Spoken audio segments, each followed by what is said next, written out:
بسم اللہ الرحمن الرحیم۔ پارہ نمبر 8۔ یہ پارہ 17 رکوع اور 3 آیات پر مشتمل ہے۔ پہلے 7 رکوع سورۃ الانعام، پھر 10 رکوع اور 3 آیات سورۃ الاعراف کی ہیں۔ کفار کے بے جا مطالبات۔ ارشاد الہی ہے، اگر فرشتے بھی ان پر نازل ہو جائیں اور مردے آ کر انہیں بتلائیں، پھر بھی یہ لوگ ایمان لانے والے نہیں ہیں۔ جب بھی اللہ کا کوئی رسول اللہ کا پیغام لوگوں تک پہنچانے کے لیے آیا اور اس نے لوگوں کو توحید کی طرف بلایا، تو انسان شیطان اور جن شیطان اپنے جھوٹ کو ملمع کر کے لوگوں کے سامنے پیش کرنے لگے۔ اللہ پاک نے حضور نبی کریم صلی اللہ علیہ وآلہ وسلم کو ہدایت فرمائی کہ آپ ان الجھنے والوں کو بتا دیں کہ جب میرے پاس خدا کی کتاب آ چکی ہے تو میں اس کو چھوڑ کر کسی دوسری چیز کی پیروی کس طرح کر سکتا ہوں۔ مسلمانوں کو ہدایت فرمائی گئی ہے کہ جس حلال جانور کو اللہ کا نام لے کر ذبح کیا جائے اس کا گوشت کھاؤ، حرام جانوروں کا گوشت ہرگز نہ کھاؤ، کھلے اور چھپے گناہوں سے بچتے رہو۔ نبوت من جانب اللہ۔ جس طرح مردہ اور زندہ برابر نہیں ہو سکتے، اسی طرح کفر کے اندھیروں میں بھٹکنے والے اور ایمان کی روشنی میں چلنے والے برابر نہیں ہو سکتے۔ جب انہیں کوئی آیت سنائی جائے تو اسے ماننے کے بجائے یہ کہتے ہیں کہ ان آیتوں کی وحی اللہ ہم پر کیوں نہیں اتارتا۔ اللہ بہتر جانتے ہیں کہ کس پر وحی اتارنی ہے۔ مجرموں کو ان کے جرائم کی وجہ سے ذلت اور رسوائی اور عذاب کا سامنا کرنا پڑے گا۔ جسے اللہ ہدایت دینا چاہتا ہے اس کا سینہ اسلام کے لیے کھول دیتا ہے، اور جس کی گمراہی کا فیصلہ کرے اس کا سینہ تنگ کر دیتا ہے۔ جیسے کوئی شخص بلندی پر چڑھ رہا ہو، یہی سیدھی راہ ہے، اس پر چلنے والے سلامتی کے گھر میں پہنچیں گے۔ قیامت کے دن تمام جنات و انسانوں سے باز پرس کی جائے گی اور ہر ایک کو احتساب کے عمل سے گزرنا ہوگا۔ مشرکین قریش کو تنبیہ اور مشرکانہ رسوم کی مذمت۔ آخرت کے دن گمراہ انسانوں اور جنات سے دریافت کیا جائے گا، کیا تمہارے پاس ہمارے نبی کریم صلی اللہ علیہ وآلہ وسلم اور رسول نہیں آئے تھے؟ اس دن وہ لوگ اعتراف کریں گے کہ وہ نبیوں کے سمجھانے کے باوجود محض اپنی شامت اعمال سے اس انجام بد کو پہنچے ہیں۔ مشرکین قریش کو تنبیہ کی جا رہی ہے کہ سنبھلنا چاہتے ہو تو اب بھی سنبھل جاؤ، ورنہ جس دن عذاب کی دھمکی تمہیں سنائی جا رہی ہے وہ آ کر رہے گا، کوئی اس سے بچ نہ سکے گا۔ تم سے پہلے بھی کچھ لوگ شرک اور قتل اولاد کے مرتکب ہوئے تھے، انہوں نے حلال چیزوں کو خود حرام قرار دے لیا تھا، وہ گمراہ ہوئے، ہدایت نہ پا سکے۔ قدرت خداوندی پر کائناتی شواہد، حلال مویشی۔ ناظرین محترم، قدرت خداوندی کا بیان ہے کہ اللہ زمین پر کیسے کیسے باغات پیدا کرتا ہے، جن میں سہارے کی محتاج بیلیں اور بغیر سہارے کے پروان چڑھنے والے پودے ہوتے ہیں۔ کھجوریں مختلف ذائقے والے ملتے جلتے اور غیر متشابہ پھل ہوتے ہیں۔ یہ سب انسانی خوراک اور صدقہ و خیرات کے لیے اللہ نے پیدا کیے ہیں، ان میں اسراف نہ کیا جائے۔ چھوٹے بڑے جانور بھی کھانے کے لیے اللہ نے پیدا کیے ہیں، ان کے بارے میں شیطانی تعلیمات کی پیروی نہ کریں۔ نر و مادہ کو شمار کر کے عام طور پر 8 قسم کے جانور پالتو ہیں: بھیڑ، بکری، گائے، اونٹ۔ اللہ نے ان میں سے کسی کو حرام قرار نہیں دیا۔ تم لوگ ان کی نر یا مادہ ان کے حمل کو حرام کیوں قرار دیتے ہو؟ حرام اشیاء کی مختصر فہرست۔ شریعت اسلامیہ میں مردار جانور، خون، خنزیر کا گوشت اور اللہ کے سوا کسی اور کے نام پر ذبح کیے جانے والے جانور کو حرام قرار دیا گیا ہے، لیکن صرف جان بچانے کی حد تک مجبوری کی حالت میں کوئی چیز ان میں سے کھا لی جائے تو اللہ اس کو معاف فرما دے گا۔ یہودیوں پر ناخنوں والے جانور حرام تھے اور گائے، بکری کی چربی حرام تھی۔ اس چربی کے سوا جو پیٹھ، آنتوں یا ہڈی سے لگی رہ جائے، ہم نے یہ انہیں ان کی سرکشی کی سزا دی تھی۔ اس کے بعد مشرک آپ کی بات نہیں سنتے تو آپ انہیں بتلا دیں کہ مجرموں سے ہمارے عذاب کو پھیرا نہیں جا سکتا۔ مشرکوں کا یہ کہنا کہ اگر اللہ چاہتا تو ہمیں زبردستی شرک سے روک دیتا، تو یہ محض اٹکلیاں ہیں۔ مشرکوں، تمہارے پاس شرک کی صحیح ہونے کی کوئی دلیل ہے تو پیش کرو۔ انبیاء کا 10 نکاتی ایجنڈا۔ اس کے بعد تمام انبیاء علیہ السلام کا 10 نکاتی مشترکہ پروگرام پیش کیا جاتا ہے، جس پر ساری آسمانی شریعتیں متفق ہیں اور تمام ادیان ان پر عمل کی دعوت دیتے ہیں، جو حقوق اللہ اور حقوق العباد پر مشتمل ہیں۔ اے نبی صلی اللہ علیہ وآلہ وسلم، آپ کہہ دیجئے، اللہ کے ساتھ کسی کو شریک نہ ٹھہراؤ، والدین کے ساتھ حسن سلوک سے پیش آؤ، مال کی تنگی کے خوف سے اولاد کو قتل نہ کرو، بے حیائی کے کاموں کے قریب بھی مت جاؤ، بے گناہ کے قتل سے بچو، یتیم کے مال کو ناجائز استعمال نہ کرو، ناپ تول میں کمی نہ کرو، قول و فعل میں انصاف کے تقاضے پورے کرو، اللہ سے کیے ہوئے عہد و پیمان کو پورا کرو اور صراط مستقیم کی پیروی کرو۔ یہی میرا سیدھا راستہ ہے، اسی پر چلو اور سیدھے راستے کو چھوڑ کر دوسری غلط راہوں پر نہ چلو، وہ تمہیں گمراہ کر دیں گی۔ قرآن برکت اور رحمت دین محمدی ملت ابراہیمی کے عین مطابق۔ فرمایا یہ قرآن کریم مبارک کتاب ہے، اس کی پیروی کرو، اللہ کی رحمت کے مستحق ہو جاؤ گے۔ تم پر کتاب اس لیے اتاری گئی ہے کہ کوئی یہ نہ کہے کہ ہم پر کتاب نازل ہوتی تو ہم ہدایت پا جاتے۔ لو کتاب آ گئی ہے، اب ایمان لے آؤ۔ اس بات کا انتظار نہ کرو کہ تمہارے پاس فرشتے آئیں گے یا اللہ تعالیٰ خود چل کر تمہارے پاس آئے گا یا اور کوئی خاص نشان بھیجے گا۔ یاد رکھو، جب کوئی خاص نشان آ گیا تو تمہارا ایمان لانا تمہیں کچھ فائدہ نہ دے گا۔ جن لوگوں نے دین میں تفرقہ ڈالا اور گروہ در گروہ ہو گئے، انہیں کچھ حاصل نہ ہوگا۔ جو نیک عمل کرے گا اس کو نیکی کا 10 گنا اجر ملے گا اور برائی کی سزا اس کے مطابق ہوگی، اس پر کوئی ظلم نہیں کیا جائے گا۔ پھر نبی کریم صلی اللہ علیہ وآلہ وسلم کی زبان مبارکہ سے یہ اعلان کرایا گیا کہ میرے رب نے مجھے سیدھا راستہ دکھایا ہے جس میں کوئی کجی نہیں ہے۔ یہ ابراہیم علیہ السلام کا طریقہ ہے۔ میری نماز، میری قربانی، میرا جینا اور میرا مرنا سب کچھ اللہ رب العالمین کے لیے ہے، جس کا کوئی شریک نہیں۔ مجھے اس کا حکم دیا گیا ہے اور سب سے پہلے سر اطاعت جھکانے والا میں ہوں۔ فرمایا یہ اعلان بھی کر دیجئے کہ ہر شخص اپنے مال کا ذمہ دار ہے، ہر ایک کو اپنا بوجھ خود اٹھانا ہے اور اللہ جل شانہ کے حضور پیش ہونا ہے۔ خوب سن لو، پوری زندگی ایک امتحان گاہ ہے۔ اللہ تعالیٰ نے جس کو جو کچھ بھی دیا ہے اس میں اس کا امتحان ہے کہ وہ کس طرح خدا کی امانت میں تصرف کرتا ہے، کہاں تک امانت کی ذمہ داری سمجھ کر اس کا حق ادا کرتا ہے۔ اسی امتحان کے نتیجے پر آخرت کی زندگی کے عذاب و ثواب کا انحصار ہے۔ بے شک اللہ تعالیٰ جلد سزا دینے والا ہے، وہی بخشنے والا، رحم کرنے والا ہے۔ سورۃ الاعراف۔ اعراف کے معنی بلندی کے ہیں۔ یہاں جنت اور دوزخ کے درمیان حجاب کا بالائی حصہ مراد ہے، جہاں ان لوگوں کو ٹھہرایا جائے گا جن کی نیکیاں اور برائیاں برابر ہوں گی۔ اصحاب الاعراف کے تذکرہ کی وجہ سے ہی اس سورت کا نام سورۃ الاعراف رکھا گیا ہے۔ اس سورت کا مرکزی مضمون رسالت ہے۔ اس کے ساتھ ہی جنت اور جہنم اور قیامت کے موضوع پر گفتگو ہے۔ قرآن کی دعوت۔ اس سورہ مبارکہ کی ابتدا یوں ہو رہی ہے کہ اے نبی صلی اللہ علیہ وآلہ وسلم، یہ عظیم کتاب قرآن مجید آپ پر اتاری گئی ہے، آپ لوگوں کو کفر اور ان کے برے اعمال کے نتیجے سے خبردار کر دیں۔ ایمان والے اس کی بدولت نصیحت حاصل کریں۔ آپ کو اس کتاب کی تبلیغ میں جو مشکلات پیش آئیں ان سے آپ پریشان اور تنگ دل نہ ہوں۔ لوگو، اللہ تعالیٰ کی طرف سے جو ہدایات تمہارے پاس پہنچی ہیں اس کی پیروی کرو اور اللہ کے بتائے ہوئے طریقے کو چھوڑ کر اپنے من گھڑت مددگاروں کے پیچھے نہ لگو۔ دیکھو کتنی ہی آبادیاں تھیں جنہیں ہم نے ان کے برے کاموں کی وجہ سے مٹا دیا۔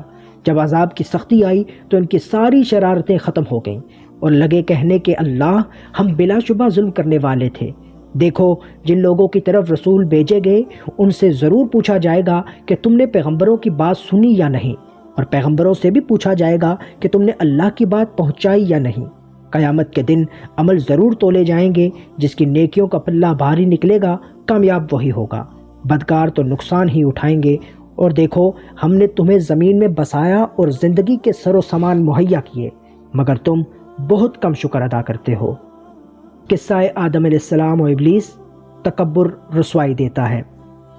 غور کرو کہ ہم نے تمہارے باپ آدم کو اچھی صورت میں پیدا کر کے فرشتوں کو اس کے سامنے جھکنے کا حکم دیا۔ سب جھک گئے مگر ابلیس اکڑ گیا، کہنے لگا میں آدم سے بہتر ہوں کیونکہ آگ سے پیدا کیا گیا ہوں۔ حکم ہوا جنت سے نکل جا، بس اب تو ہمیشہ کے لیے ذلیل ہے۔ کہنے لگا اے خدا مجھے مہلت دے۔ فرمایا جا تجھے مہلت مل گئی۔ کہنے لگا میں آدم کو گمراہ کرنے کے لیے سارے جتن کروں گا۔ فرمایا ذلیل ہو کر نکل جا، تجھ سے اور تیرے پیروکاروں سے جہنم کو بھر دیا جائے گا۔ آدم علیہ السلام کو جنت میں ایک خاص پھل نہ کھانے کا حکم ملا۔ شیطان نے وسوسہ ڈال کر انہیں اور حوا علیہ السلام کو پھل کھلا دیا۔ پھل کھاتے ہی آدم اور حوا علیہ السلام کا جنت کا لباس ختم ہو گیا۔ اس سے فوراً دونوں اللہ کے حضور گر گڑائے، اے پروردگار، ہم نے اپنے ہاتھوں اپنا نقصان کیا، اگر تو نے ہمارا قصور نہ بخشا اور ہم پر رحم نہ فرمایا تو ہمارے لیے بربادی کے سوا کچھ نہیں۔ اللہ نے فرمایا تمہارا قصور معاف، مگر اب تمہیں زمین پر جانا ہے اور ایک خاص وقت تک وہیں رہنا ہوگا۔ تمہاری موت اور زیست وہیں ہوگی، یہیں سے تم اٹھا لیے جاؤ گے۔ بے حیائی اور عریانی عمل شیطان ہے، لباس انسانیت کی زینت ہے۔ اے اولاد آدم، یہ لباس جو ہم نے تمہیں بخشا ہے تمہارے لیے خوبصورتی کا باعث بھی ہے اور تمہارے ستر کو بھی ڈھانکتا ہے۔ اللہ سے ڈرنا سب سے بہتر لباس ہے۔ اے اولاد آدم، شیطان نے جس طرح تمہارے ماں باپ کے لباس اتروا دیے تھے، اسی طرح تمہیں بھی بہکار کر عریاں کر دینا چاہتا ہے۔ عجیب بات یہ ہے کہ لوگ بے حیائی کا کام کرتے ہیں اور دلیل یہ لاتے ہیں کہ ہمارے باپ دادا ایسا ہی کرتے تھے اور ہمارے لیے اللہ کا حکم یہی ہے۔ فرمایا انہیں بتلا دو اللہ تعالیٰ نے کبھی بے حیائی کا حکم نہیں دیا، وہ تو عمل میں اعتدال، ہر عبادت میں کامل توجہ اللہ اور خدا پرستی میں اخلاص کا سبق دیتا ہے۔ بے حیا شیطان کے پیروکار ہیں اور سمجھتے ہیں کہ ہم ہدایت پر ہیں۔ اے اولاد آدم، اپنی زینت ہر نماز کے وقت اختیار کرو، کھاؤ پیو لیکن فضول خرچی نہ کرو۔ یہاں یہ نقطہ قابل توجہ ہے کہ اس رکوع میں 3 ندائیں لباس کے بارے میں ہیں۔ ابلیس لعین نے حضرت آدم علیہ السلام اور حضرت حوا علیہ السلام کے لباس اتروا دیے تھے۔ گویا ابلیس کا سب سے بڑا ہدف یہ ہے کہ اولاد آدم علیہ السلام کو شرم و حیا کے لباس سے محروم کر دیا جائے اور انہیں فحاشی اور عریانیت کی راہ پر لگا دیا جائے۔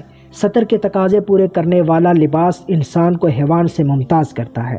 حیوان ننگا پیدا ہوتا ہے اور زندگی بھر ننگا ہی رہتا ہے، جبکہ انسان کو اللہ تعالیٰ نے لباس کے ساتھ عزت اور فضیلت بخشی ہے۔ آج جب ہم بے مہار میڈیا کے ذریعے بے حیائی کے امڑتے ہوئے سیلاب اور عورتوں کی آزادی کے نام پر حیا باختگی کی فضا دیکھتے ہیں تو پھر یہ بات سمجھ آ جاتی ہے کہ قرآن نے لباس کے بارے میں تاکید اور تکرار کا اسلوب کیوں اختیار کیا ہے۔ حلال کو حرام نہ کرو، عذاب آخرت سے ڈرو۔ آپ صلی اللہ علیہ وآلہ وسلم ان لوگوں سے فرما دیں کہ خدا کی زینتیں جو اس نے اپنے بندوں کو استعمال کے لیے عطا کی ہیں کس نے حرام کی ہیں؟ حرام تو بے حیائی کی باتیں ہیں، ظاہر ہوں یا پوشیدہ۔ اللہ کی نافرمانیاں حرام ہیں، لوگوں پر ظلم کرنا حرام ہے، خدا کے ساتھ شریک ٹھہرانا اور اللہ پر اپنی طرف سے جھوٹی باتیں لگانا حرام ہے۔ عذاب کا ایک وقت مقرر ہے جو آگے پیچھے نہ ہوگا۔ سارے رسولوں کا پیغام یہی ہے کہ اللہ سے ڈرنے والے اور اپنے آپ کو سنوار لینے والے بے خوف اور بے غم ہوں گے۔ آج اللہ کے شریک بنانے والے اور نبی کریم صلی اللہ علیہ وآلہ وسلم کی رسالت سے انکار کرنے والے کل روز محشر اپنے جھوٹے معبودوں کو ڈھونڈتے پھریں گے، اور اللہ تعالیٰ فرمائے گا جاؤ بد کردار جنوں اور انسانوں کے قافلے میں شامل ہو کر دوزخ میں چلے جاؤ۔ یہ بعد میں آنے والے دوزخ کے پہلے مکینوں کو دیکھ کر کہیں گے ان کو دگنا عذاب دے۔ فرمایا جائے گا تم نے جو کچھ کیا تھا اب اس کا مزہ چکھو۔ اصحاب الجنہ، اصحاب النار، اصحاب الاعراف کا ذکر۔ 2 رکوعوں میں اصحاب الجنہ، اصحاب النار اور اصحاب الاعراف کے نام سے 3 گروہ ذکر کیے جاتے ہیں۔ اس رکوع میں اللہ تعالیٰ فرماتا ہے کہ جن لوگوں نے ہماری آیات کو جھٹلایا اور ان کے مقابلے میں سرکشی کی، ان کا جنت میں جانا اتنا ہی ناممکن ہے جتنا سوئی کے ناکے سے اونٹ کا گزرنا۔ ان کا اوڑھنا بچھونا جہنم ہے، اور وہ لوگ جنہوں نے ہماری آیات کو مان لیا، اچھے عمل کیے، وہ اہل جنت میں ہیں جہاں وہ ہمیشہ ہمیشہ رہیں گے۔ ان اہل جنت کے دلوں میں اگر قدورت ہوگی تو اسے بھی ہم نکال دیں گے۔ اس نعمت پر جتنی اللہ کی حمد پڑھیں اتنی ہی کم ہے۔ پھر ان کو آواز دی جائے گی یہ جو جنت ہے اس کے تم وارث ہو اچھے اعمال کی وجہ سے۔ پھر اللہ نے اصحاب اعراف کا ذکر فرمایا جو جنت اور جہنم کے درمیان ایک آڑ کے اوپر بیٹھے ہوں گے۔ جب جنتیوں کو دیکھیں گے تو کہیں گے کاش ہم بھی جنتی ہوتے، جہنمیوں کو دیکھیں گے تو کہیں گے اے ہمارے رب ان ظالموں میں ہمیں شامل نہ فرما۔ مکالمہ۔ اعراف والے دوزخیوں کو پہچان کر سوال کریں گے کہ تمہاری طاقتیں کہاں گئیں؟ آج دیکھ لو جنہیں تم دنیا میں حقیر سمجھتے تھے وہ جنت میں بے خوف بیٹھے ہیں۔ پھر اس رکوع میں اللہ تعالیٰ نے جنتی اور جہنمی لوگوں کے درمیان ایک مکالمے کا ذکر کیا ہے کہ جہنمی جنتیوں کو مخاطب کر کے کہیں گے جو رزق اور پانی تمہیں ملا ہے اس میں سے کچھ تھوڑا سا ہی ہمیں دے دو، تو جنتی جواب دیں گے کہ اللہ نے یہ دونوں چیزیں کافروں پر حرام کر دی ہیں جنہوں نے اپنے دین کو کھیل و تماشا بنا لیا تھا۔ رب کائنات کو خوف و امید سے پکارو۔ اس رکوع میں فرمایا در حقیقت تمہارا رب اللہ ہی ہے جس نے آسمانوں اور زمینوں کو 6 دنوں میں پیدا کیا، یعنی 6 دنوں کا مفہوم اللہ ہی بہتر جانتا ہے۔ پھر عرش پر متمکن ہوا، اپنے تخت سلطنت پر جلوہ فرما ہوا، دن رات کا آنا جانا، سورج چاند تارے پیدا کیے اور سب اس کے حکم کے پابند ہیں۔ اس اللہ ہی کے لیے خاص ہے پیدا کرنا اور حکم دینا۔ وہ بڑی بابرکت ذات ہے جو سارے جہانوں کو مرتبہ کمال تک پہنچانے والا ہے۔ تم اپنے رب سے گڑ گڑا کر اور آہستہ دعا مانگو اور خوف سے اور امید سے مانگو اور زمین میں فساد برپا نہ کرو، بے شک اللہ کی رحمت احسان کرنے والوں کے قریب ہے۔ اللہ تعالیٰ باران رحمت کے ذریعے مردہ زمین کو آنے واحد میں آباد اور شاداب کر دیتا ہے۔ اس کے لیے کیا مشکل ہے کہ وہ مرنے کے بعد پھر زندہ کر دے؟ یہ نشانیاں ہیں، ان سے عبرت حاصل کرو۔ پھر پاکیزہ اور خبیث ناقص زمین کی مثال دی۔ جو اچھی زمین ہوتی ہے وہ اپنے رب کے حکم سے خوب پھل پھول دیتی ہے، اور جو زمین خراب ہوتی ہے اس سے ناقص پیداوار کے سوا کچھ نہیں نکلتا۔ مومن کی مثال ایسے ہے جیسے عمدہ زمین پانی سے نفع پاتی ہے اور اس میں پودے، پھول، پھل کھلتے ہیں۔ اسی طرح جب مومن کے دل پر قرآنی آیات کی نور کی بارش ہوتی ہے تو وہ اس سے نفع پاتا ہے، ایمان لاتا ہے، طاعت و عبادات سے پھلتا پھولتا ہے۔ کافر کی مثال ایسے ہے جیسے خراب و ناقص زمین جو بارش سے نفع نہیں پا سکتی۔ ایسے ہی کافر قرآن کریم سے منتفع نہیں ہوتا۔ قوم نوح علیہ السلام۔ نوح علیہ السلام نے اپنی قوم کو توحید کی دعوت دی۔ قوم نے انہیں گمراہ قرار دے دیا اور ان کا مذاق اڑایا، ان کی رسالت کا انکار کیا، جس پر اللہ نے پانی کا عذاب مسلط کر کے انہیں ہلاک کر دیا اور اپنے نبی اور ان کے متابعین کو کشتی کے اندر بچا لیا۔ قوم ہود علیہ السلام۔ ہود علیہ السلام کا تذکرہ کہ انہوں نے قوم عاد کو دعوت توحید دی۔ انہوں نے ہود علیہ السلام کو بے وقوف اور ناسمجھ قرار دے کر انکار کیا۔ اللہ نے ان پر آندھی اور طوفان کا عذاب مسلط کر کے انہیں بھی ہلاک کر دیا اور اپنے نبی اور ان کے متابعین کو بچا لیا۔ قوم سمود کی طرف صالح علیہ السلام اور قوم لوط کی طرف لوط علیہ السلام۔ پھر قوم سمود کا تذکرہ ہے۔ صالح علیہ السلام نے انہیں دعوت توحید دی، انہوں نے انکار کیا اور بیجا مطالبے شروع کر دیے۔ انہیں کہنے لگے پہاڑ سے اونٹنی پیدا کر کے دکھاؤ جو نکلتے ہی بچہ جنے۔ جب اونٹنی معجزانہ طور پر ظاہر ہو گئی تو انہوں نے اسے قتل کر کے اپنے اوپر عذاب مسلط کر لیا۔ ان کی بستی پر ایسا زبردست زلزلہ آیا کہ ان کا نام و نشان ہی مٹ کر رہ گیا۔ پھر قوم لوط اور ان کی بے راہ روی کا تذکرہ ہے۔ لوط علیہ السلام نے انہیں بدفعلی جیسے گناہونے جرم سے منع کیا تو وہ ان کا مذاق اڑانے لگے کہ تم بہت پاک باز بنتے ہو، ہم تمہیں اپنے ملک سے نکال باہر کریں گے۔ اللہ نے ان پر پتھروں کی بارش کر کے انہیں تباہ کر دیا۔ قوم مدین کی طرف حضرت شعیب علیہ السلام۔ اب قوم مدین کا تذکرہ ہے۔ حضرت شعیب علیہ السلام نے انہیں توحید کی دعوت دی اور تجارت میں بددیانتی سے منع کیا، ناپ تول پورا کرنے کی تلقین فرمائی اور انہیں راہ گیر مسافروں کو ڈرانے دھمکانے سے باز رہنے کا حکم دیا، جس پر وہ لوگ بگڑ گئے اور حضرت شعیب علیہ السلام کی مخالفت پر اتر آئے۔ حضرت شعیب علیہ السلام نے فرمایا میری قوم تمہارے دو گروہ بن چکے ہیں، ایک ایمان والا اور دوسرا کافر، لہٰذا اپنے انجام کا انتظار کرو، ان قریب ہمارے درمیان اللہ فیصلہ کر دیں گے، وہ بہترین